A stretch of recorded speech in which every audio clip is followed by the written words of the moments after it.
Vous le savez, parce qu'on en a déjà parlé dans la semaine, le salon Maison et Objets, c'est dans quelques jours. D'ailleurs, nous serons là-bas en duplex vendredi matin avec Sylvia Ligard et on va parler des diffuseurs d'ambiance. Sur les questions environnementales et de santé, il y a vraiment du changement, Laurence. Il y a énormément de changements parce que l'inquiétude, elle repose sur, évidemment, la notion de combustion. Quand il y a une flamme, il y a une combustion. Et quand la cire qui est proposée pour les bougies parfumées, qui sont une vraie tendance du marché, n'est pas forcément adéquate, et notamment vraiment végétale, qui peut brûler sans dégager des éléments nocifs, bah, c'est un problème.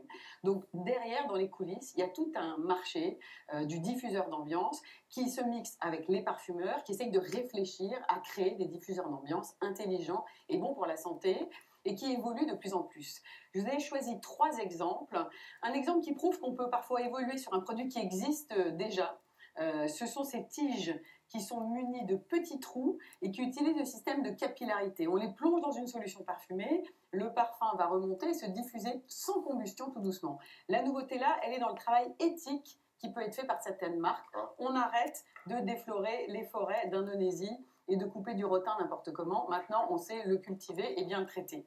Deuxième nouveauté, c'est un peu un combo avec 2 startups qui jouent des diffuseurs d'ambiance qui s'appuient sur des capsules de parfum. Et c'est là que les parfumeurs rentrent en plein dans leur rôle, c'est de pouvoir emprisonner du concentré de parfum dans ces petites billes et le vent, en passant par ces grilles, va permettre à ce parfum de se diffuser. Il n'y a pas de combustion, c'est bon pour la santé et ça sent très très bon. Ça sent le parfum qu'on aime, soit dans la maison, soit dans la voiture, puisqu'on peut aussi accrocher ça voilà, sur le kit voiture, soit carrément dans son sac. Mais comment ça, dans son sac? Écoutez, vous allez voir, c'est assez nouveau et étonnant.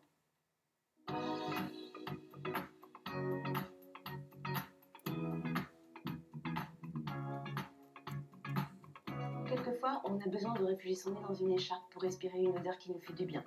Alors, moi, j'ai eu envie de développer un diffuseur olfactif totalement personnel, son doudou olfactif, pour pouvoir se faire du bien quand on veut, où on veut.